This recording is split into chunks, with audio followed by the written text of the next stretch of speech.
Good evening and welcome back to Heroes Lounge. I am your caster Bahamut. On the left-hand side, we're going to be having Boostid Gaming, and on the right is going to be Ferrets. Right? Ferrets, yes. This is a Heroes Lounge Division S matchup for North America. We are in our second qualifier, and this is day number 1. Thank you all for joining me. I am super pumped about this. I got to play Dungeons & Dragons with a bunch of my friends this morning, and now I get to cast Heroes the Storm, one of my favorite things to do. And also, shout out to Stark. As we got into this matchup here, we literally had, or as we got the stream started, you with the 10-month Tier 1 resubscription. I appreciate that so much, my friend. Welcome to anyone. We are going to go ahead and get right into this. One thing that I do want to note for anyone that might have missed it, or, well, you didn't really know, but the coin flip happened. So, we had the coin flip won by the members of Boostid Gaming. They went ahead and banned out Braxis Holdout. Sky Temple was banned out by the members of Ferrets, and so we will have Volskaya Foundry as our first map of this best of 3 series. Let's go ahead and get ourselves right back into the draft, as we do have a Medivh being banned out as well as a Zeratul. This is probably your top tier of Heroes of the Storm currently. You have other series that are currently running, but I would say that this is going to be a huge pool and a league once we actually get through our qualifiers. I'm super excited about this. So, we're not surprisingly seeing the Medivh being banned out. A lot of good control, a lot of good scouting, and a lot of good plays that he can offer for that friendly team. Zeratul has been a huge playmaker, and it was actually someone pointed out, and I was watching someone else's stream or something like that. Someone was talking about in Twitch chat, just like the big thing with Zeratul is now that a lot of the games do go to 20, he really gets his full kit worth of value. So late game, he is a devastating hero to go into. Abathur is another strong hero on this map, can get a lot of that split push as well as benefit the team, and this is going to be... The last weekend will have Abathur in his current state. I will say this, I was looking through those patch notes, and the one thing I was actually really happy about is that Mule stays. Mule is not removed from the game. I saw the Mule thing and I was like, no, the last Mule, but it's staying in the game. So I'm happy about that. A little sad that we won't be getting SCV as an actual, I mean, I guess they're 2 different things, but I would maybe say that they're, yeah. Ferrets, Steam, excellent use of the apostrophe. Ferrets team. Ferrets. It's St. Basil, it's really good. Also, St. Basil, how you doing? Thanks for coming by. Welcome to anyone. We do have a Thrall to start this out with, a lot of good control over the points, as well as he has a lot of good setup. I mean, Earthquake is a great tool if you want to go into that Phoenix route. You can go just into the Sundering for a really good disengage split, also some slows and some chase opportunities with that stun connection. They're going to go ahead and pick up the Tyrande and the Imperius. Now, I will say this. Last week, I saw a decent amount of Imperius, and I think he sits in a pretty good spot when we see him competitively. At least, he's going to be sitting pretty high as well. And then the Tyrande to follow that up is just, it's a great tool to have with Imperius. A lot of good stun follow-ups. The Huntress Mark is a great tool. Her healing is outrageous very early and continues to be so. Starfall is a great zoning tool. Genji, though, will be picked. Nice head. I shaved my head today. Yes, thank you. And the Garrosh will be followed up with the Genji. So it looks like they're going to be going for that route of lockdown and displacement so that Genji can maybe clear up that backline, get into that Tyrande. I am liking both of these drafts. Now, on the side of Ferrets, they're going to be needing a support. Something like a Stukov, something like an Alex Straza. Those are great heroes for a map like this. Ana wouldn't be horrible, but they're going to go for the Malfurion. That does actually pair well into already a lot of lockdown that they're going to be having on the side of Ferrets, so the roots would just add to that. You go ahead and get the Warlord's Challenge from Garrosh, and then, or you just play Mopsio and just go Decimate, which I was watching on Tetra's stream this morning. That was so much fun to watch. I was just like, yes, Decimate. And it's not even like the Gilly Shark solo lane kind of Garrosh where it's body check and all that. This was just like, it was just Decimate was just the 10. Everything else, it was good. Like, shout out to Mopsio, did a really good job with that. And it did pair well into the Phoenix that they had on their team because they had Purification Salvo. But we go ahead and we have a Raynor being banned out here. That damage that comes out from Raynor would actually benefit into the Tyrande and Imperius. Tier 250. Thank you. I know you're going further, St. Basil. Thank you. I was talking with my artist and we hit the 30 subscription mark, and I don't really want to do I was going to do a resubscription alert, but I really just like the one that I have, so I don't want to change that at all. So I think what we're going to do is we're going to do like bit alerts, and we're going to use Bandit somehow for that, like maybe animate him all cutesy. Phoenix and Jaina going to be picked up on the side of Boostid Gaming. I like this so far. Jaina, Phoenix pair well together. That's standard. Imperius now is looking like they're going to be played as a main tank. We'll see what the last pick is going to be. They're going to need a solo lane, and they're going to be needing their support. I like the idea of a Stukov, pairs well into the Garrosh. They could also pick up the Leoric. That's a good combination as well for a lot of good... Ooh. Well, I guess they could... You know what? They could have... Thrall can play in the solo lane as well, so I guess this is just going to be solo lane Thrall. I've seen him a lot more in the grouping, but still going to that Echo of Elements because he'll do the rotations between top and mid. But this looks like it's going to be solo lane Thrall into potentially Phoenix... But I like Phoenix in the 4-member rotation, so I would say maybe pick up something... I actually like the Leoric for them as well, but they're going to go for the Blaze. I harp on Leoric a little bit more because this is a map where I think Leoric gets a lot of value. Being able to Wraithwalk over a lot of those conveyor belts and not having to deal with any of the slows from that, that's a big deal, at least in my opinion. So I put Leoric pretty high in the solo laners at this time, just because... I've also been seeing a lot more of him, so I'm kind of experiencing how his kit's rolling into others, and it just seems to be strong. But Blaze does pair well. He has some slows that benefit the Phoenix as well. It looks like this is going to be a nice Purification Salvo game for that Phoenix if they can get all of that set up there. And then Jaina doesn't even have to go into the Ring of Frost. She can just go into the Water Elemental, and then that will be providing some slows applied to the enemy members. And then they can also have the Wintermute upgrade at level 20, where it's actually going to be casting the basic abilities with Jaina. More damage, more burst.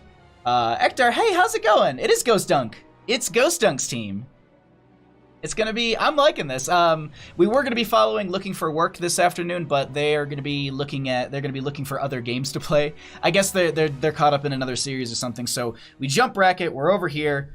Well, we're into it. Let's go ahead and get into our first match, game number 1 of our S Division qualifier number 2, day number 1. Lots of number 1s.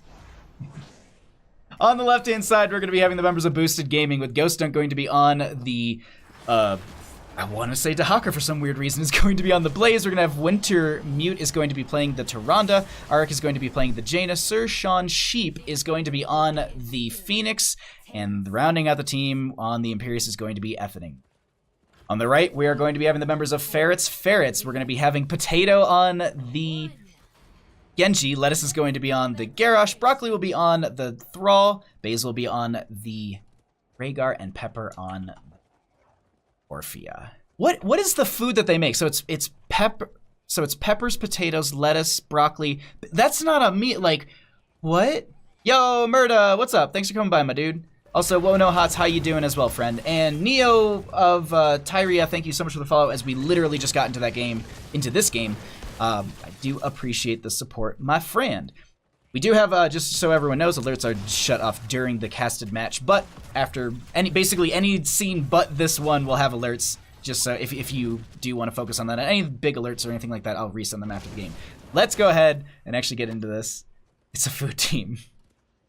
Are the team names swapped? I didn't think so.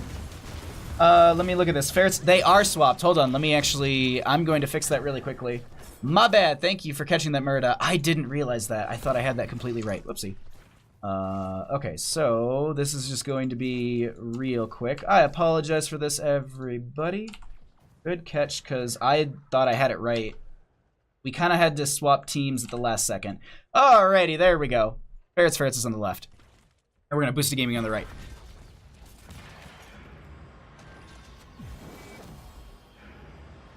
Yeah, that makes a lot more sense if you have BTS. BST. Switch names, got them backwards. Thank you, St. Basil. My apologies on that. I thought I had it right from the draft chat, but we ended up having to switch from one series to this one like 10 minutes before cast, and I was like, all right, I'll just do everything really quickly. But we're good. We're in it. Thank you so much for catching that, chat. I wouldn't be here without you. Ghost Dunk in this bottom lane is going to be going into Broccoli, and it seems like it's going to be a fair, even fight just to start this one out. We do have Orphea rotating through the lanes. They're probably going to be going into that Mind Devour at level 7, which is often what we see. A little bit more poke will actually help the team as well. Jaina is going to be getting full on their mana, and we rotate back into the lanes. A very early start for this is just going to be the back and forth between the two teams, and really just looking to stack up a few of their questing talents. We do have Blaze with that new habit. It's going to be looking for that self-cleanse once they get through the 15 regen globes. No one going for the support camp just yet. Toss going to be going out into Effening. That dive through from Potato. They're going to get a lot of burst onto this Imperius, and I think they're going to be going down. First kill of the game going to be going over to the members. of Boostid Gaming. Nice work from Potato there. Potato and the Genji, that's just so kind of perfect. It is actually, you know what? I've actually been seeing Growing Nightmare here and there. It's either that or the Ancestral something. I can't remember the second half of the name. But those are the two talents that I often see. I do the power spike that you get from that does benefit quite a bit.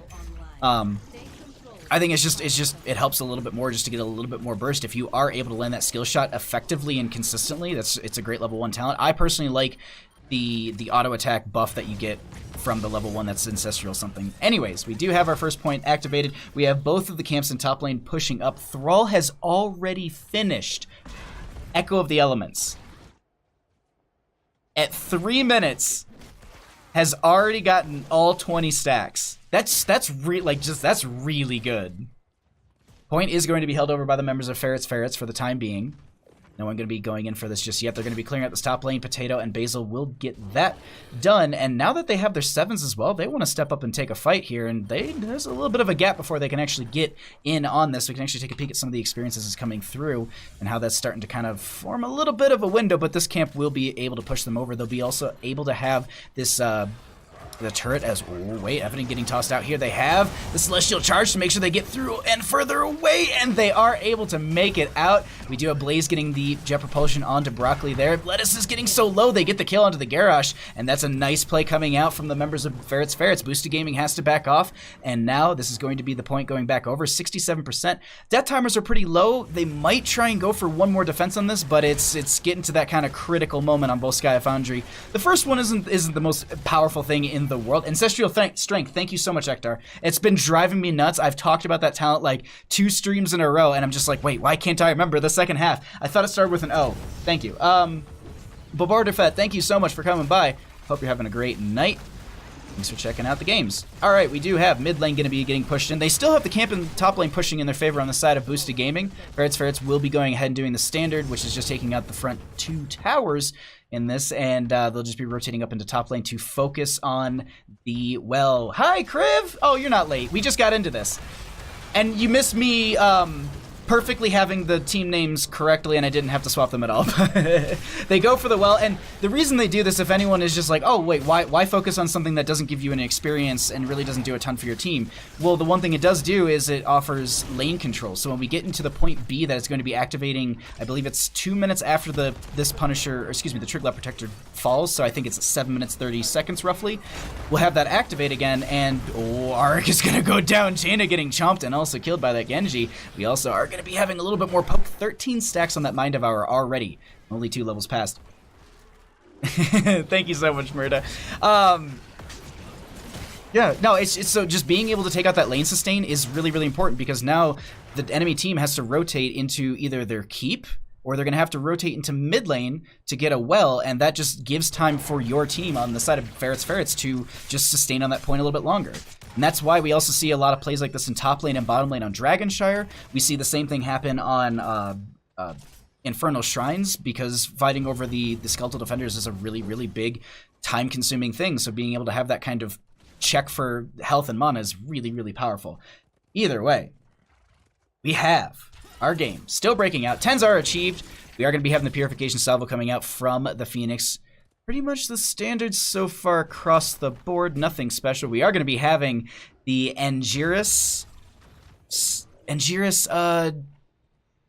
Wrath of Angiris. Okay. I was trying to just remember like the actual pronunciation of that, and I think I've nailed it down. I probably have it wrong.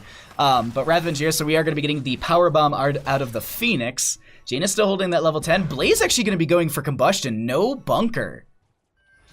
That's nice. That looks like they're going to be trying to add some slows to more of the Phoenix. I think this is going to be a nice pairing into the Purification Salvo. And realistically, we're just having the two teams just play it safe, rotate through lanes, pick up some experience. Not going to be grabbing anything in a fight-wise, but just grabbing items. Look at the side of Ferrets with 3 turrets. Who has the biotic emitter? I wish this one showed you. No, it doesn't. Of course, nah. Of course it doesn't. It only shows you gems on Tomb of Spider Queen. But that's a lot of items as we're going to be going ahead and getting into this. I think the quickest way is through tab. Nope, tab doesn't show me either. Oh well. We do have Evening anchoring for the team. They are going to go ahead and actually, oh, there it's going to go. Ring of Frost coming out. They get the lockdown isn't there, but the burst is almost there. They have so much damage going into Lettuce. That is going to be the Ancestral Healing out. They do have the Warlord's Challenge out as well. Starfall's out. A lot of R buttons pushed, but no deaths. And not even a... I mean, Evening was in a bit of a bad spot for a couple seconds there, but seems to be fine. Checking in some of the questing talents before we get into our next control point. We are going to be having Blaze working through almost all those new habits. So going to be having the ability to have that self-cleanse in one more regen globe. So they're just going to be rotating to bottom to try and pick that up into the Thrall. Jaina is going to be looking for... Oh, actually, not even going for that. Okay. Imperius is called Seismic Toss. I like Seismic Toss. That's another good one. Okay, I'm fine. I'm just Seismic Toss is what it is now. All right, point is going to be held over by Ferrets at the second. We also have a little bit more poke coming out from Pepper. We just have the mid and bottom lane getting pushed out by the Genji and the Thrall. They're just saying that they can have this for a little bit. Maybe they're looking for those 13s, but that might be a little too far off. The members of Ferrets are doing actually a really good job of just zoning them back by their own fort. Ghost Dung really pressuring up here. Almost all the heroics are off cooldown. We will have Ancestral Healing in the next 27 seconds. So they want to try and take a fight. Now, obviously, unless they're cooldown counting, they might not know that. But if they can take a fight sooner than later and they can get a big burst, that'll be a free Triglav Protector. Meanwhile, Imperius is doing probably the most fun thing on this map and just standing on the point. You know. Potato will step up. They are just going to walk right off of this. It looks like Phoenix is going to be rotating into mid because they want to also grab their 13s. We can at least show some of the other numbers while we have this bit of a lull. No one going in for a fight just yet. We are going to be having a biotic emitter potentially picked up. Nice use of the totem to try and actually just get a little bit of zoning and just slow them down for any sort of flank into this. And this will be 13s picked up by that Phoenix in mid lane. We have double biotic emitter camps. Oh my god, there's so many items for both these teams. Let's go ahead and actually pull away this so we can really focus in and see how this fight's going to break out. Because they need to step up onto this. Granted, only going to be having a low percent. Low percent. They have a lot of time for this. 13 to 13. Lettuce is going to pop the Indomitable. We have Ghost Dunk diving in. The Ancestral Healing is going to be coming out. There's going to be a Starfall in the backline. Biotic Emitter below. Purification Salvo on quite a few. A second Biotic Emitter comes out. Ring of Frost goes out, but it doesn't connect. Garrosh goes down on the top part of this map. Crushing Jaws from the Orphea, but she will be falling right above us. And then we'll be seeing Potato with the Dragon Blade trying to get these swipes. No one going down. The healing from Wintermute is too much, and Potato might be in a bad spot. They try and get Arc here, and it's not going to be enough. They run into Effening, and this isn't going well for them. The Jet Propulsion from Ghost Dunk is good, and they find the kill onto Genji. 3 for none, and they still have their Seismic Toss on their Imperius. That was a huge fight in favor for Ferrets. Now they can take this Triglav Protector, move it through top lane, and take out this top fort. The question is, are they going to go for the top lane keep, or are they just going to rotate into mid and get the periodic catapults as well as the extra experience from that, or do they want consistent catapults through top? Triglav Protector is still at 100%. And it looks like they're going to be going for the top lane. I like this play. The reason because is point C will be next, and that means that there's going to be catapults every single wave. The longer you stall out top lane, that gives you a bigger win condition for the minions to pressure into top, and someone has to rotate out. Nice Impale coming out from, the Seismic Toss onto the Orphea. They're going to be pulling them back. There is no big follow-up. They actually have the Into the Fray, which is mostly out of the fray. Genji going to try and get some backline damage, but this is still a very healthy Triglav Protector chunking down this top lane keep. This is a nice play. They actually rotated Thrall and Genji out to different lanes, I think, to try and get some value against this, but it really is starting to hurt them as they just got a free keep. And they still have 20 seconds on this Triglav with 31% of his health left. And they'll be able to rotate out of here, maybe even go for a bit of damage on the mid lane. They're kind of waiting for it. You can see them for a second there, but it looks like that won't be the case. Maybe looking for this flank onto Thrall, but no, that's not going to happen. Mid lane?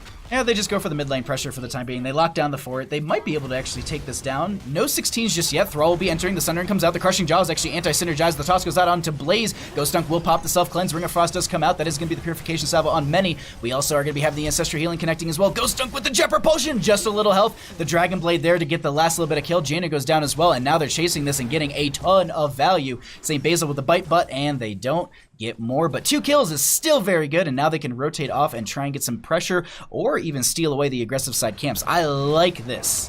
That is a really, really good way to go ahead and capitalize on your advantage. You're here, the enemy team is down 2, you know they can't fight you on their camp, take it away from them. And I like this safe play. They say, all right, you know, they were down there, they saw the ping eventually, they'll grab this top lane camp, add that to the pressure that's consistently going to be those catapults, and they want to try and do exactly what they did on the side of Ferrets to Boostid Gaming and take down this well and maybe even take down the fort, because fighting in this bottom lane, this point C, is going to be a lot more difficult. Sorry, I have not been catching up on chat. I apologize. Thank you all so much for being here. If I have missed you, I am sorry, but thanks.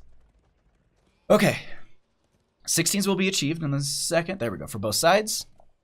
This is one of the big power spikes. We're kind of in that wait for the 20, and they're sharking around, waiting to see, okay, well, they need to respond to this at a point. What can we do to hurt them in that rotation? And if they can actually catch them in the siege camp, that might be a good play here. Lettuce is going to walk into the bush. That's going to be so much damage right onto them. The Unstoppables used. The Crushing Jaws are there. They aren't able to get too much more than that. Garrosh is the first one to go down. The Ancestral wasn't up either. 9 more seconds were left on that. Top lane does still have a lot of pressure that needs to get cleared out. They move over to the biotic emitter, and that is going to be easy pickup for them. I don't know. Oh. Because you said balls, apparently. That's okay, Hector. I'll allow it. Yes, I was watching some Smash. I'm just catching, like, I'm seeing random things in chat, like, Smash is intense. I was trying like to watch a lot of it, and I was just like, and then I played myself, and I'm like, God, I am a potato compared. Granted, I'm watching like the best people in the world compete at the Genesis 6 a couple weekends ago, but I played it today, and I'm like, I just push the smash buttons. That's it. I beat World of Light. It was a lot longer than I thought it was going to be, but it was still really, really worth it. Anyways, we do have a game currently unfolding here. Point C will be unlocking in 20 seconds. No bottom lane fort or well for the members of Ferrets. Boostid Gaming will enter into this with a lot of good setup on their side. We'll see who realistically comes out on top, as one biotic emitter is going to be over in favor for the side of Ferrets, and Boostid Gaming does have double turret. See what kind of value we get this as they're pressuring them out. We do have Phoenix in a bit of a bad spot. That is going to be the jet propulsion coming out from Ghost Dung. We do have the Indomitable on Lettuce. Some buttons push, but no one going down just yet. They're stepping up onto this. We'll see if they're able to just get any... Ooh, the Celestial Charge. They do have the Warlord's Challenge. That's going to be the Purification Salvo on quite a few.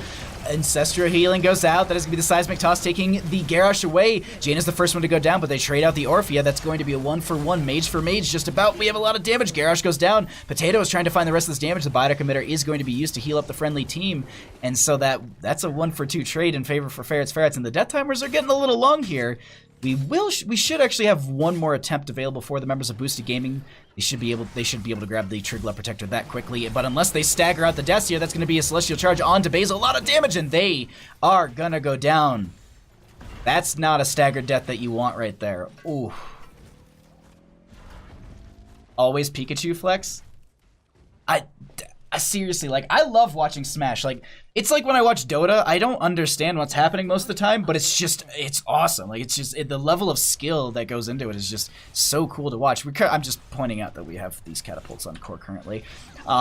They won't be getting any percent. Yeah, because Orphea will be finishing that out. But that will be the majority of this Triglav Protector picked up in favor for the members of Ferrets. I don't think they're going to try and really respond to this, and I think this is just going over. Jaina will be grabbing the Siege Camp on her own, which is going to have some nice added pressure for top lane, while this Triglav Protector probably barrels through bottom. I would assume they want to go for the most value. This will also push them into the 20s, give them catapults through bottom lane. And that will be Triglav Protector out. Alrighty, Surshon, Sheep, and Ghost Dung diving into this. We have the 3 outside, and they step up into this bottom lane fort. I think that's exactly the play. They go for the bottom lane fort. They are going to be having that camp in top lane, so we'll have to keep an eye on that here and there. Flank being set up from Lettuce and the rest of the team. They do have the Sundering for a little bit of a... for the flank setup for that. Celestial Charge onto the Thrall. So much damage, they aren't even able to hit a button. That is going to be Garrosh going down as well. Pepper is not in a good spot. This goes really south really quick for the members of Boostid Gaming. Genji with the dash is trying to get out of here and trying to get some deflect and also get the value, but it's not going to happen. The question is, with the death timers the way they are, Do they rush for core? And I think that's the plan. They take out the sidewall. They step past the keep. Looks like they give some friendly shielding to their team, and they say the top lane keep's already gone, so we can go ahead and just move on over onto this. Ring of Frost goes out onto the car. It seems like they're ready to take this game. Basil and Potato are the only two left. We'll see what they're able to do in this defense here. Wintermute going to take a little bit of damage. Dragonblade is out, but that core is falling quickly, and that looks like it's game number 1 over to the members of Ferrets. Ferrets, GG. Well played. We got a game.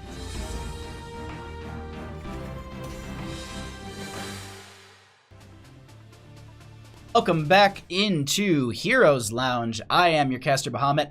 On the left-hand side, we're going to be having Ferrets, the correct side this time, and on the right is going to be Boostid Gaming. This is a best-of-3 series, and if you're sitting there at home being like, Bahamut, how did we get to a game 2 already? Let me tell you. Coin Flip was initially won by Ferrets. They banned out Braxis Holdout. The members of Boostid Gaming, sorry, I'm looking at my notes at the same time, is banned out Sky Temple. They didn't want to deal with that large map. Sky Foundry was the first map chosen by Ferrets, and won by them. The members of Boostid Gaming opted in for the first pick for this game, so Ferrets is going to be taking us to Battlefield of Eternity. Sorry, I thought I heard... Okay, sorry, I thought I had some like weird audio issue that I can hear. Ferrets is actually a newer team. Oh, nice. Boostid Gaming has been around for a bit? Okay. Baha, are you sure you don't need a snack or something? I haven't seen Bandit Cam yet. I'll need a snack soon. Absolutely. I will absolutely need a snack soon. Okay, sorry. I was just listening to the audio. I thought there was something weird in the background, but no, we're good. We're good. I restarted my little Focusrite, and we should be all fine and dandy. Abathur will be banned out here on the side of Ferrets. They don't want to deal with him, as well as Medivh being once again banned out by the side of Boostid, or actually it's just going to be banned out in general. Boostid Gaming is the one who's going to be taking off this game. I wonder if we're going to be seeing the Zeratul here. A lot of really good value that can come out from that Zeratul in a match like this. Bandit Camera Riot! But I have read history and I haven't played in Heroes Lounge. They mostly played in other series.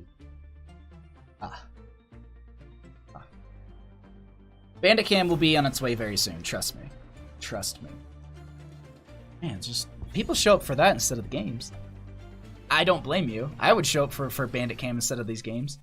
There was like a point once where I was just like, man, when I'm working one day, I should just like leave the camera on and just like stream to him. Just like he sleeps like next to my work desk, so it's pretty much the same thing. All right, we do have a game. The rest of my drink. We'll bet the rest of my drink that Ark plays Vala. Okay. All right. Okay. Tyrande will be the first pick on the side of Boostid Gaming. Looks like they want to go ahead and have that the lockdown potential with the Lunar Flare. They also have the Huntress Mark, which is really, really beneficial in the race. Her autos, as I mentioned in the last game, she's just super powerful because as long as she's autoing, she can heal really quickly, and that value comes super early. Who do you think is going to win? I'll tell you after draft, actually. Because I think the draft has a big play for the second game. We have the double Weeby Bros showing up on the side of Ferrets. We're going to be having Genji and Hanzo. Now, Hanzo has changed. If you're still like, oh my god, Hanzo wins the race every time, Hanzo's race is now different because of the fact that you have to auto-attack the enemy heroes to actually get the cooldown reduction on your level 7 talent, which is never outmatched. Yes. Because Serrated Arrows is level 4, which gives you the damage onto the Immortals or minions and such like that. We do have a new wrap going to be picked up for Boostid Gaming. Shows a little bit of dive on their side. The web wrap will be a really good tool to just completely shut down that Genji anytime they dive too far into the backline. And then Sylvanas is going to be a really fun tool here. I expect it to be a Wailing Arrow, but we can always pray and hope and beg for a mind control. Rip our Genji. So wait. Since you lost, do you have to drink it, or since it wasn't Vala, do you have to drink it? Surprisingly enough, Genji not being Zeratul not being picked up here very early and actually going to be banned out in the second phase of this draft. They got Genji, so it's GG though. I wouldn't say GG per se. I don't think he's like a very much like a, oh, I've got this hero, I've won the game. Because it very much can come down to the Anub'arak. Anytime Genji dives in the backline, web wrap, shuts it down, the rest of the team steps forward, Genji's left behind, or there's a disengage from that web wrap from the enemy team. They leave their Genji saying, oh, he's got mobility, then Tyrande has the follow-up stun. Maybe they go into that mind control with the Sylvanas to make sure that they die when they come out of the web wrap. That could be just the extra follow-up they need. You never know. We do have the rest of the draft unfolding. They're going to be needing a solo lane. They're going to be needing a main tank as well as a support. I personally say pick up something in the realm of... I still like the Alexstrasza or the Stukov here, but they're going to go for some dive. They're going to take some damage into this with Kharazim. So a little bit more on the aggressive side, some extra dive and maneuverability to help out that Genji, maybe having a little bit of the cleansing dash in the later bit of Kharazim's kit to make sure that Genji can't really be slowed down too much, or the stuns aren't going to be locking them down for too long. Joanna, a nice tool here as well. The Condemn is just a great tool to shut down some of the engagements onto some of the enemy teams or onto the friendly team members. And then also the Shield Glare is a great tool to mitigate any of the potential race. And Shield Glare into...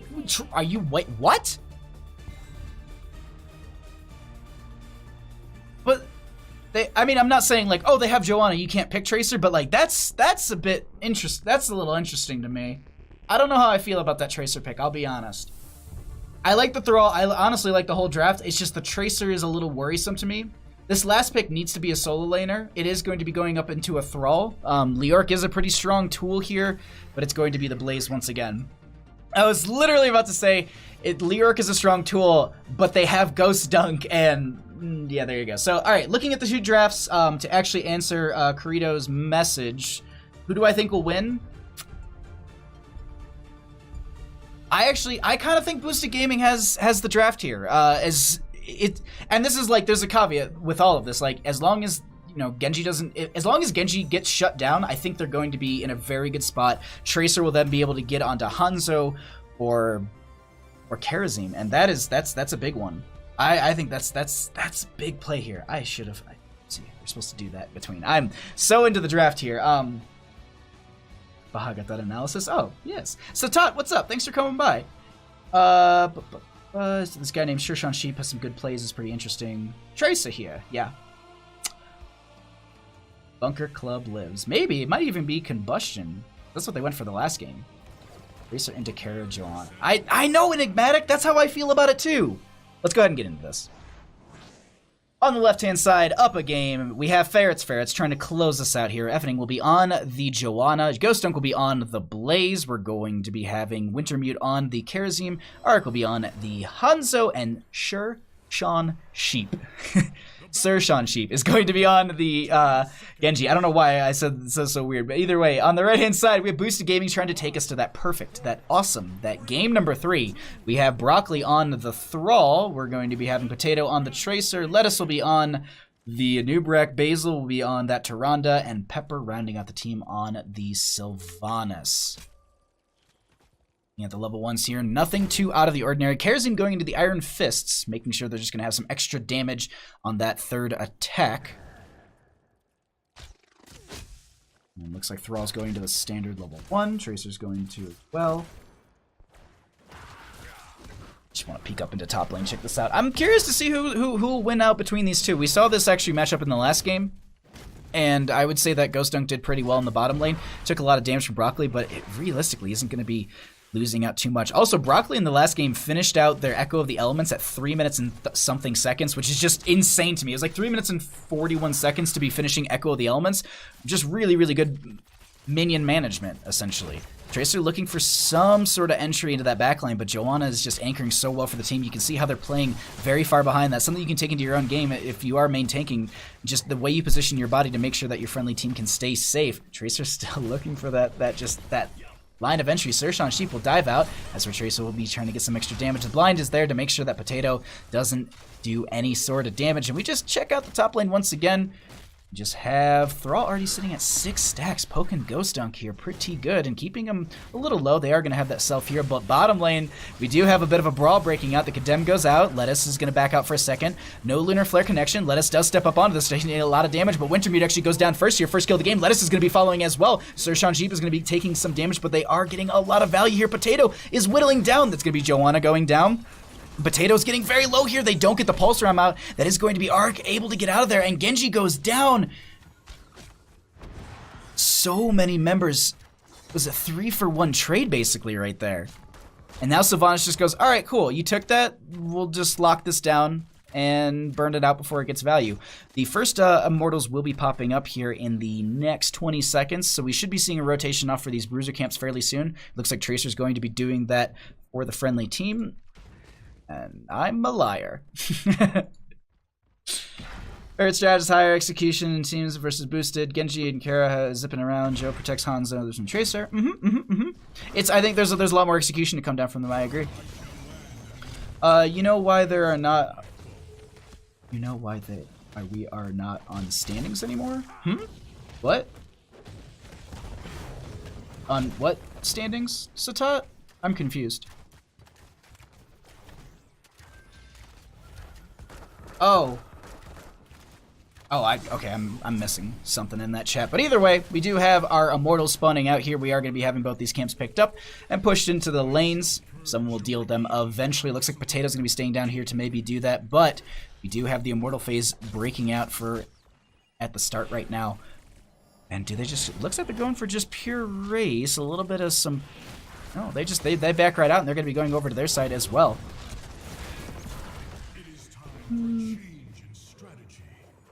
The race coming out from the members of Boostid Gaming is strong. They're doing well onto this. At the same time, Ferrets is just shredding through this, and they actually ended up catching up onto this. They only had the Hanzo and I think the Genji working on this. There's going to be a little pulse round coming out from the Tracer. They don't get the kill, and that will be first Immortal of the game going over in favor for Ferrets. They came into that race late and just completely... I wouldn't say came into it late, but they didn't have their full team actually working on the Immortal. I think it was just the Karazim, or just the Hanzo and the Genji. It's really, really good burn coming out from them already this early, and also the Simple Geometry at level 1 is already sitting at 11 stacks. That's pretty good coming out from the Hanzo this early into the game. We do have Thrall going to that bottom lane against the Blaze. This is going to be a fairly healthy Immortal. I wouldn't expect more than just the front gate going to be taken down at the start of this. Get the Condemn in. I'm waiting like with a little bit of a bated breath, and no one going in too far just yet. Broccoli with a bit of a flank onto the team. They also drop that block totem from Karazim, and everyone makes it out alive. 7's achieved first for the members of Ferrets, and Boostid Gaming will clear out this Immortal before it takes out their well. Thrall actually goes down below us here, and I completely missed that as the Immortal was being taken out there. Nice little pick coming out from Ferrets onto Boostid Gaming. I don't think Genji means just GG though. I don't think so. We'll see how the game turns at 10.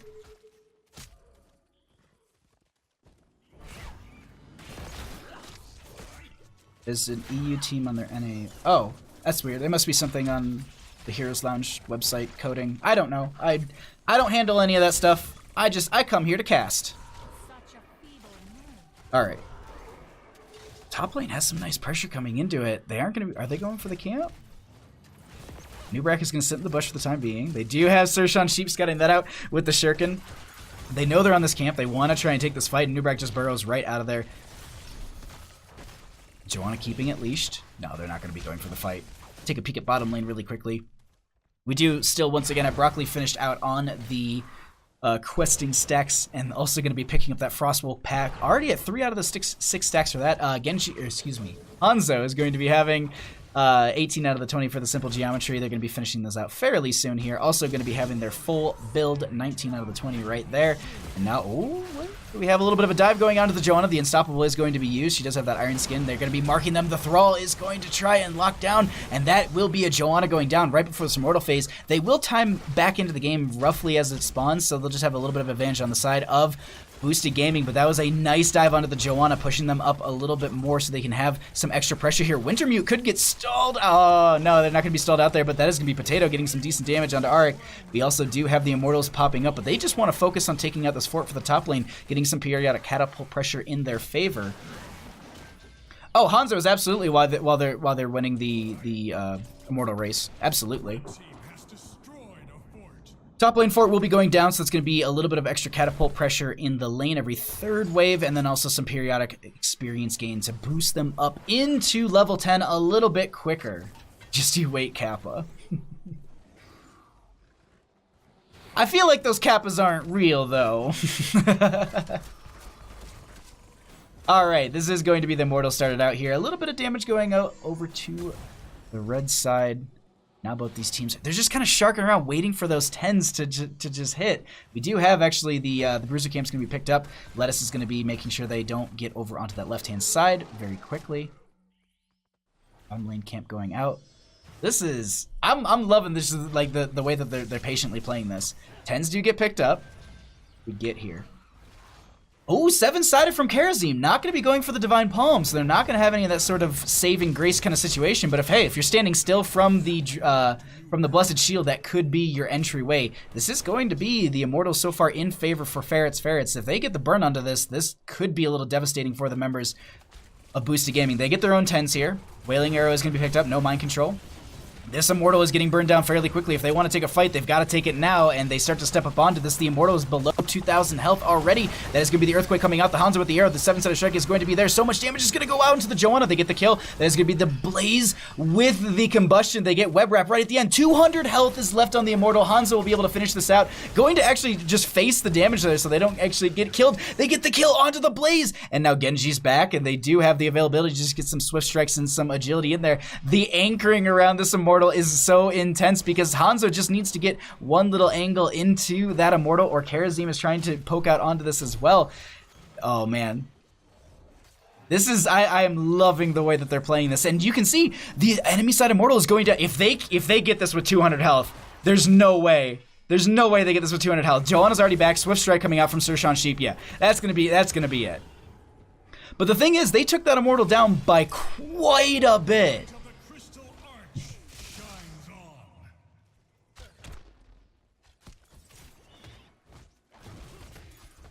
Right. A little bit of...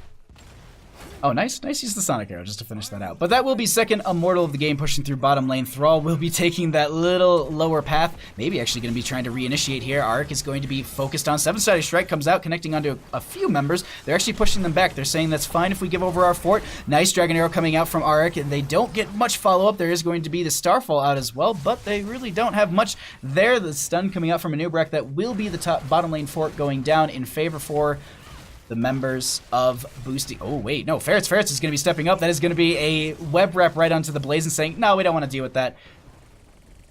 And they just back right out of here. That will be the Immortal going down before they get to the keep. Blaze going to get the Jet Propulsion out, and they actually kind of want to chase this. They're looking to say, hey, maybe we can get some value into this. A little bit of slow coming out from Ghost Dunk. Condemn going to be there. The Earthquake comes out. Combustion will be out as well. Dive going to be going onto Sir Sean Sheep in that back lane. They do have the X-Strike onto quite a few members. A lot are getting low here. Karazim goes down as well as the Blaze. Potato stepping up. A lot of damage will be going out here, but they have... Oh my god, they're able to keep Sir Sean Sheep alive.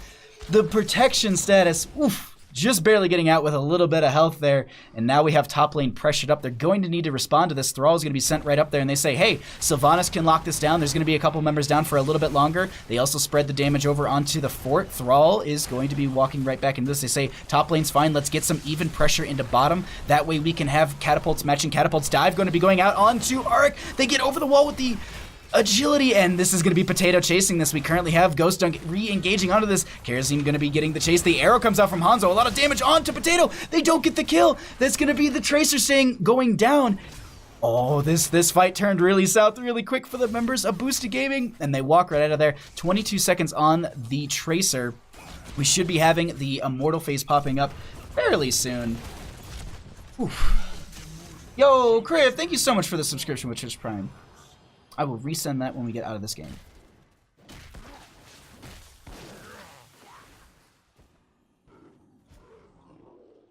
Thirteens have not been picked up just yet, but they should have them before the next Immortal phase.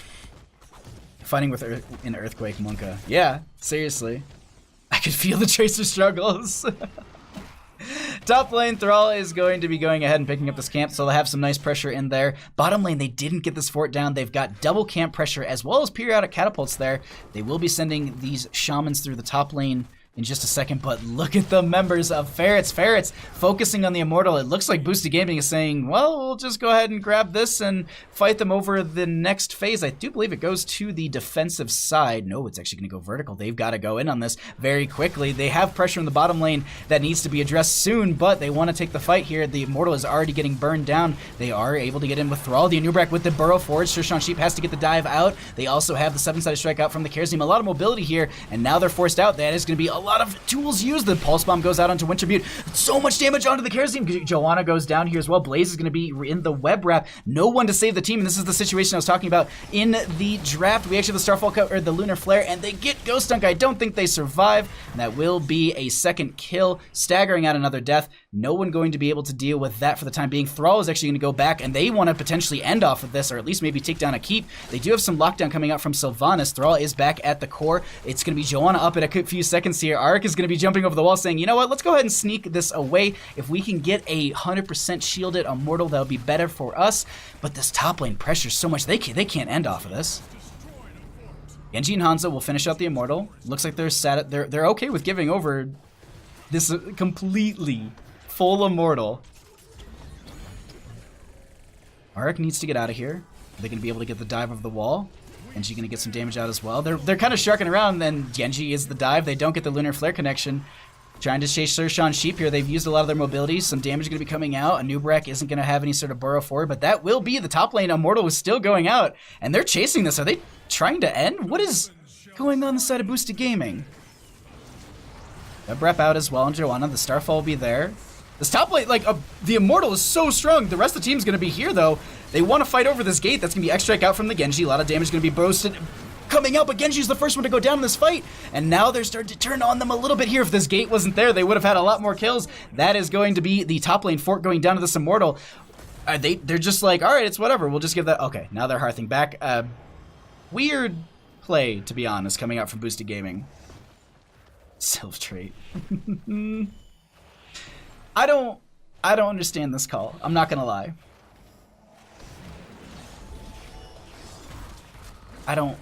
I mean, I guess they're just fine with giving over the fort. They'll have more catapult pressure that will win out the lane naturally. I don't know, chat. I really don't know. Immortal does go down. They don't lose their keep. Bottom lane, we do have Ark going to go ahead and grab this camp. They do have their 16 talent tier advantage. They could try and play aggressive with this. We'll see what they're able to do. The Bruiser camp won't be up for the next minute or so, so they'll look for a fight here. Under with the Sentinel. They know that they're doing stuff because they grabbed this camp, and they're going to try and play aggressive, as you can see.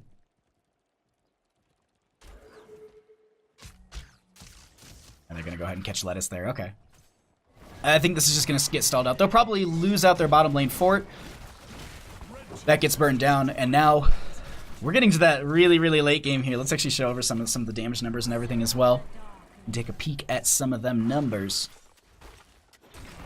They want to pressure through bottom. Looks like they're okay with. They're just completely content with giving over this bottom. Like this camp's going to get some decent pressure into them. They need to respond to this quickly. And they'll just back off.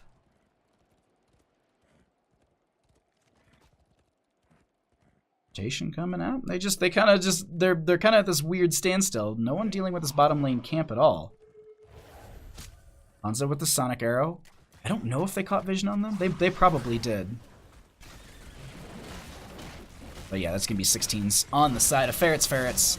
They'll have a little bit of poke into this, but they will be losing out on their camp. I keep peeking at this. Like, this is... So, why? Why are you not responding to this? I'm so confused. Just a delay tactic. That's all it is. Thrall does go back, and he will be clearing it out before the keep does go down.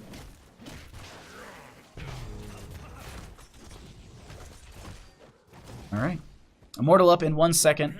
Bruiser camp going to be up on the right-hand side. They don't go for it this time. They're going to be going for the defense on the side of Boostid Gaming. Let's go ahead and pull away the talents. Oh, we'll do that in a second here. Once Thrall re-engages in this fight, we do have the lanes kind of neutralized. Pale coming out. Rockley looking for the backline entrance. They do. Cleanse comes out as well. Blaze with the Jet Propulsion. Lunar Flare will connect onto a couple. Blaze with a combustion. There's a lot of damage coming out. The X-Strike will be there as well. They're getting a lot of damage onto Lettuce and Crew, but that is going to be the Web Wrap. Joanna's the first one to go down. The 7-sided strike, I do believe, came out as well. They're getting really low here. That's going to be the Genji going down as well. No one has killed a Nubrak yet, and Blaze is still... Oh my god. All 5 go down, and they rotate through top lane, and they want to end this game. I don't disagree with this call at all.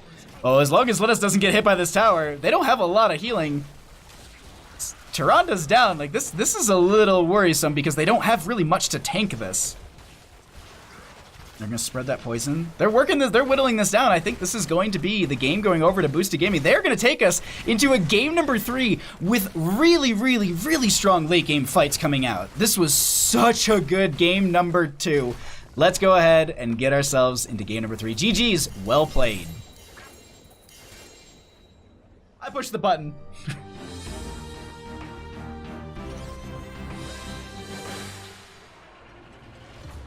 Alrighty, everybody, welcome back to Heroes Lounge. I am Bahamut, your caster. On the left-hand side, we are going to be having the members of Ferrets up a game, as well as Boostid Gaming, who won on Battlefield of Eternity. And if you missed any of the maps or any of that kind of information, let me go ahead and update you on all of that beautiful stuff. I need to find the right buttons. There we go. So on the, I actually had it wrong earlier. I wrote it down incorrectly. We actually had, the coin flip was won by Ferrets. They banned out Cursed Hollow, not Brax's Holdout. That was my bad on that one. Then the members of Boostid Gaming, I don't know why I potatoed on that, is going to ban out Sky Temple. Well, Sky Foundry, first map chosen by Ferrets, and they won on it. Battlefield of Eternity was the second map chosen by Ferrets, and lost on it. Brax's Holdout is our game number 3, and that is going to be Boostid Gaming's choice of map. We go ahead and get over into this draft. Once again, Boostid Gaming is taking out that Medivh. They do not want to deal with that. Oh, I'm loving this.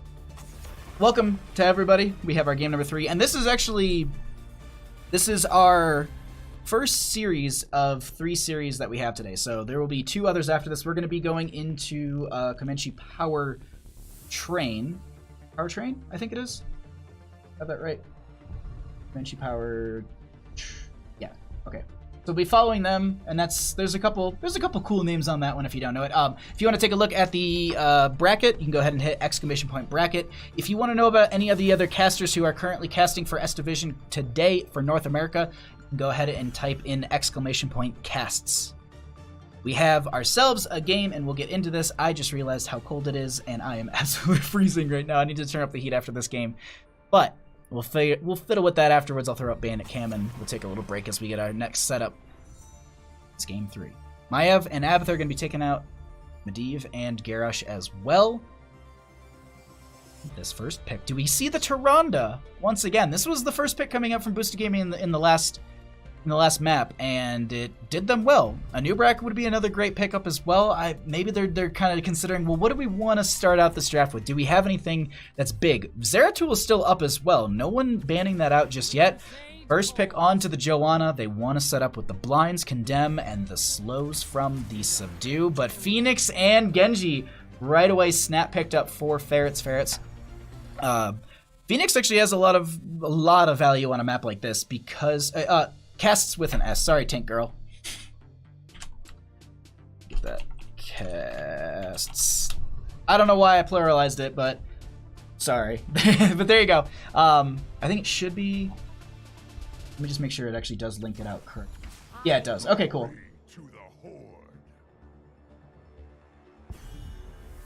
Okay. So, Thrall, once again, going to be picked up. Staple of Boostid Gaming. Seems like one of the players who I literally can't think of their name. I think it's Broccoli. Broccoli has played Thrall in every single game thus far. Tyrande will be picked up as well. Sylvanas going to be the ban, though. I like that. I like that ban coming out because that's a bit. I mean, like, Sylvanas' push pressure on Brax's Holdout can be scary. It can be very scary. You lock down those towers, and the Zerg wave just smashes through your structures and such. Do have this next ban coming out. They do need a main tank. They need support. Just trying to think of things that just pair well with the Phoenix and the Genji. They could ban out Arthas. They could ban out Leoric. They are going to be going for the Anubrak. Don't want to see any of that dive. It would pair well with the Genji. Phoenix has mobility, so they can get in and out. Imperious, though, will be grabbed. This is full dive. From everything that I said in the last game, They come back and say, you know what? We did dive in the last game. We don't think we did it right. Let's redo that once again. And we're going to be seeing Ferrets with this pickup. Now, I will say this. Probably one of the, like, such a valued hero on a map like this is Genji. You can burn down the boss a lot quicker. Your rotations between mid and top are extremely quick because you can rotate through the boss area and get some value into the enemy team. But a Gul'dan will be grabbed as well as a Greymane. Diablo, hello? Maybe for Ferrets, but they ran Imperius, I think. They ran Imperius as the main tank in the first game. Diablo would be cool here, but that means that they'd have to give over Blaze, and Ghost Dunk wouldn't play Blaze. And I feel like Ghost Dunk wants to play Blaze. I personally say, yeah, bring on the Diablo. No, okay, it's Leorc. They're going for the Leorc. They're going to be trying to get them all locked in. This looks like it's going to be a massive extract from Genji. It's going to be just dive into the tomb. Diablo walks, I guess Diablo just shadow charges right through this entire draft and is just like, I'll see you in the next series. That's actually, okay. I like both these drafts. Who do I give it over to though? Part I'm not sure about. Gul'dan has really good wave clear into the Zerg. A lot of good value into the actual beacon phase as well. A lot of good poke. Greymane has some great kill potential. It's just the dive that can come out from Imperius, and I'm not gonna lie, the Imperius play in game number 1 was like hyper strong, and I think I'm gonna give it over to Ferrets. Nope, I'm not. I'm gonna give it over to Boostid Gaming. I think they're gonna take this one. Please take Divine Palm this time, RNG. Well, we'll find out here. Let's go ahead and get into this. Game number 3 on the left-hand side. We're gonna be having Ferrets with Arc is going to be on the Phoenix, Sir Sean Sheep will be on the Genji, Effening will be on the Imperius, and Wintermute on the Karazim, and Ghost Dunk will be on that Yorick.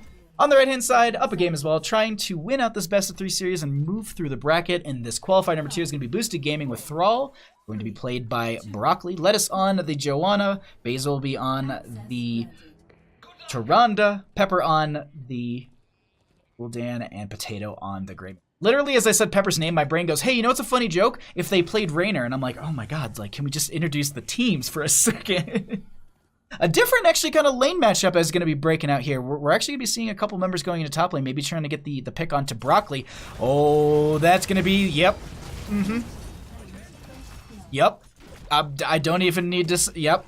Just...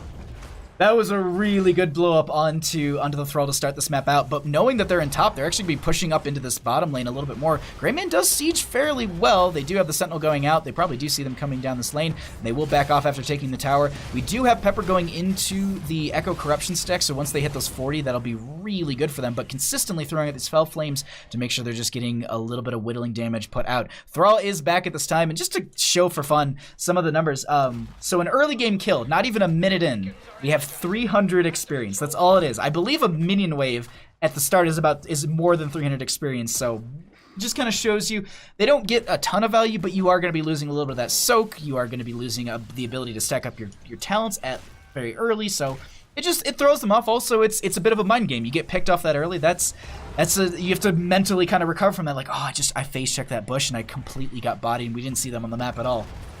But game is going to be unfolding at this time. We have a rotation once again into this top lane. It seems like they want to try and take this play onto Broccoli. They are going to be avoiding the point, so they're not going to be showing there. Sir Sean Sheep is going to be doing... oh, they're waiting for them to jump on this point. They're fine with giving over bottom for the time being. Arc will just hold on to that.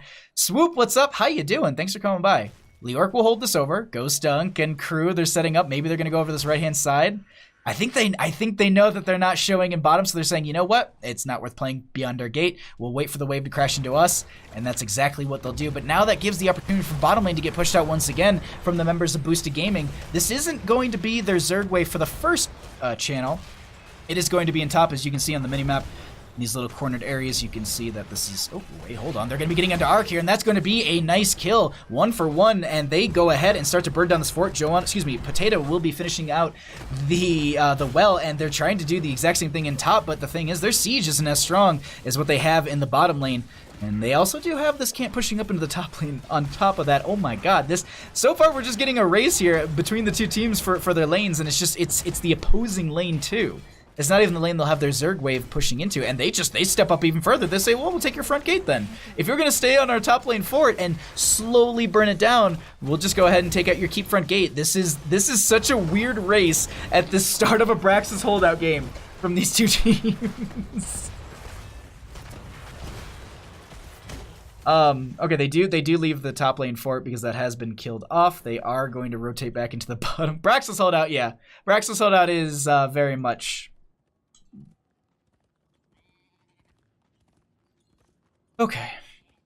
They do grab the point for bottom. This will give them some positive charge. Brawl has not stepped onto this point, so that will be currently channeling up for them. They want to also get as many of those stacks as they can for that Echo of the Elements at level 1. Lettuce is looking for some sort of way onto this just to stall this out so they don't have any more charge. They will stop it at 28% for the time being. No boss pickup just yet. It isn't available on the map. They rotate over through top lane. Broccoli steps on the point, puts it to the halfway point, and now we are back into our lane matches. Right click core quick. Yeah, absolutely. Oh, they actually catch Arc here, and the blink is... Oh. That's going to be a nice pickoff for the members of Boostid Gaming. Again, onto that Phoenix. They will rotate over onto this camp on the side of Ferrets. Ferrets looking just to have some added pressure into top lane. Thrall just playing it safe. They don't want to stagger out of death. They say, I can't win over top lane, so just consistently win out through bottom, push this up, and take that down little by little. But now the rotation comes out, but they're a little split on the side of... Oh my god, Basil taking so much damage here. They're not able to heal themselves back up. Tyrannda's the first one to go down. Greymane with the disengage roll. Gul'dan trying to poke out as best they can. The point is going to be pinged. They need to get this charge while they have the opportunity. Death timers are still a little short, so they are able to get their Tyrannda back in a couple seconds here. But this will be Thrall stalling at the top lane. A nice play saying, hey, you know, their entire team rotated down here to get a pick on Tyrannda. Thrall go ahead, run over, tap that, and then just run away, and that way they don't get any charge. And now they can see that someone's going over the top, and they'll just trade this out, consistently holding them and no charge available. That's a really nice communication and play coming out from Boostid Gaming. At the same time, we'll see Ferrets. They need to kind of reevaluate the way that they're going to be fighting into this, because leaving Arc in bottom lane has not worked 2 for 2 times. Who goes in on this? You're going to be efforting, walk onto the point. No one else going to be grabbing it, and they just channel it right back. Oh, Braxis hold out.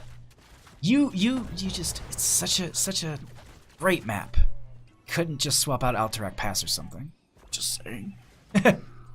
I want to cast Alterac Pass so badly. It's like no league has changed their map pool to have Alterac Pass, or even the new Garden Tear. Like, please, somebody, let us play and cast on those games. Mostly just cast.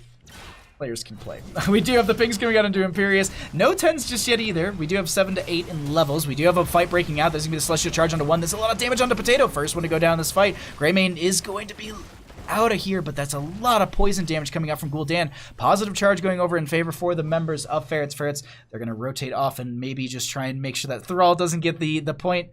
Oh. Alterac Pass is much worse. I actually like Braxis. No way. There's no way that Alterac Pass is worse than Braxis. I don't believe you, Swoop. This is going to just be the continued stall. No, I just want to point this out for anyone in Twitch chat who doesn't know. We haven't had a single Zerg wave just yet. Just wait till NGS map pool is decided. Oh, what's up, Cap Badge? Thank you. That's good news. I did not know that the map pool for NGS hasn't been decided yet. Effening will be stepping up. Broccoli trying to get some more poke damage out onto them. They will be having this camp picked up. We do also have Phoenix making sure the bottom lane point is going to be stalled out. They move into top. They get the charge. Stalling it out, just rotating between the 2 lanes. I agree with Swoop. Oh, Kriv, no. Garden might be cool, though. I agree. Garden would be awesome. I think it'd be fun just to get a rotation of maps. That's really about it. I mean, every map that isn't Mines, Warhead, or Blackheart's is in my book. I would like to cast Blackheart's Bay, but more of like for things that like don't matter, like show matches. Like I feel like show matches would be fun on Blackheart's Bay because like everyone just wants to go fight and have a good time. But yeah, I can agree with that. Blackheart's like, I don't know, Blackheart always has a place in my heart, but maybe just because I love the pirate theme of it all. Okay, we do have 9 to 9 in levels. No one going for the charge just yet. Actually, Thrall going to be going down to this bottom lane. They continue to pressure up in the top. We actually have Thrall also finished with the Echo. The Elements 10s have been achieved. That is going to be the Planet Cracker from all the way in the bottom lane. Extra will be there as well. A lot of the damage is going to be coming out. They get the 1 kill onto Leoric, but the kill onto Tyrande. 1-for-1 trade. Greymane with the dive, and that's going to be Imperius going down, but Potato is going to be cooked there. Horrify goes out as well. Blinds onto Kharazim, and Wintermute makes it out alive. A 2-for-2, and Genji just trying to find some extra damage. The nice damage. They also, I want to point this out, they finished Subdue at level 4, so they will be able to have the 80% slow from that. Oh my god. Punish slows by 80%. That's so strong. A little bit of charge going over once again. Thrall gonna get the root. Blink should be up and available. There you go ahead, just walk right out. Who's the... I agree with Ektar. just like shut that one out. Yeah, New Garden would be really, really fun, but Sershan, Sheep, and crew, they're going to go ahead and get this. No Horrify, I think, up and available. They will get some damage pumped on this. Really good use from Ghost Dunk with the Entomb there to make sure that no one can walk onto the point. I absolutely have to commend. That's a really nice Leoric play to come out. They do ping for this bottom lane point. If they can pull them away from this point long enough to get some charge, that'll be beneficial. But the thing is, the boss is literally right next to it. Arik will be going and jumping onto the point, getting it stalled out to the halfway mark. Because 7-sided strikes the jam, dude. That's why. Boss gets burned down. It is going to be taking out through the bottom front gate a little bit here, and we have Thrall in top lane, but this is going to be a 5-for-4 fight. If they do try and take this here, point will be channeled. Thrall not stalling it out just yet. They do go over, and that will be stalled out at 78%. The slowest charge, I think, ever. We're almost at 13 talent tiers. 200 IQ Entomb. It was really, like, seriously, like, it's a really good use of a, like, what, 60-second cooldown? 50-second cooldown. Oh, the backline entrance from Thrall. They actually have the Sundering coming out. 7-sided Shark will be there as well. Horrify will be pushing a couple members away. That's going to be the Entomb coming out. The Planet Cracker on so many members. They get the double kill onto Tyrande and Thrall. Lettuce is going to be in it as well. Imperius is the one to go down, but Potato is so low. They get the kill onto them as well. Focusing on the Imperius so much. Lettuce goes down on top of it, and this should be charge in favor for the members of Ferrets. Huge plays coming out from Phoenix. Huge plays. The Planet Cracker and the Entomb combo getting stupid amounts of value. And all that's left is Pepper to say, hey, let me just go ahead and clear out top lane a little bit. 7-sided Strike gets damage and cleanse at the same time. Super effective on boosted health targets. Oh, wait. Hey, Joanna's got a lot of health. Camp going to be picked up and pushed into bottom lane as well. They do have this little bit of Zerg wave, but that isn't going to be a ton for them. 13s have also been hit from the members of Ferrets, and they want to push through this bottom lane with that. Camp and Zerg wave there. They get it to about 50%. Joanna with the Indestructible able to walk out just fine. Thrall will be joining the rest of the team in this bottom lane just to poke this out a little bit. And they're doing a really good job of clearing, and that's the one thing that I was excited about the Gul'dan here. Has really good ranged poke as well as a really good ability to clear out these Zerg waves efficiently. They don't really realistically lose too much. Meanwhile, I want to point out that top lane still has an Ultralisk and a Guardian and a couple Hydralisks pushing in through this wave, and that's going to get some decent value there. I've already got... Oh, that's it. Zergling hits it. That's GG. They do rotate up here, and I think that they should be able to save their fort without a problem. The Ultralisk already goes down, but they could take a rotation and try and chase into this. You can see the pinks coming out. Bruiser Camp isn't up and available just yet, but Lettuce is setting up for an aggressive flank. It's going to be the Shurken to check. Will face check the bush. They catch them. The Lunar Flare's there, and that is a deadly Leoric. Out of all the people to lose, realistically, Leoric is probably your best bet because, one, he can cheat death, and two, he can get some vision for the friendly team on the enemy team, and then also have some slows and spawn right back into the battle. And they also have their Entomb available, so if they can get in the right positioning when they spawn... Oh, Ghost Dunk. You're a little far from your friends. If they turn on you when you spawn, that could go bad. You can already see that they're setting up for an Entomb. You can see the way that they're all lined up. Leoric will be coming back. No Entomb is going to be there. They actually get it on to Lettuce. The Impale goes out as well. That is going to be the Planet Cracker. Sundering comes out. It doesn't stall that out. That is going to be Lettuce going down the Extract to get the kill. That is going to be the root onto the Genji for the time. The Imperius with the Impale. They have the dive forward from Wintermute. The Angelic Armaments for a little bit more damage. Potato so low here. They have Leoric stepping up as well. That is going to be so many resets for Genji. All 5 are down. The pings come out for the keep. I don't know if they're going to be able to end off this, but at least they can try for some keep pressure through the bottom lane. Also, the beacon phase will be starting up fairly soon, if I'm not mistaken, so they'll be able to just capitalize onto that as quickly as possible. Ghost Dunk very low as they don't have their healer. Excuse me, the healer is not able to do enough healing for the friendly team. Oh my god, Wintermute so low. They get the kill onto this, onto the core, or excuse me, onto the keep.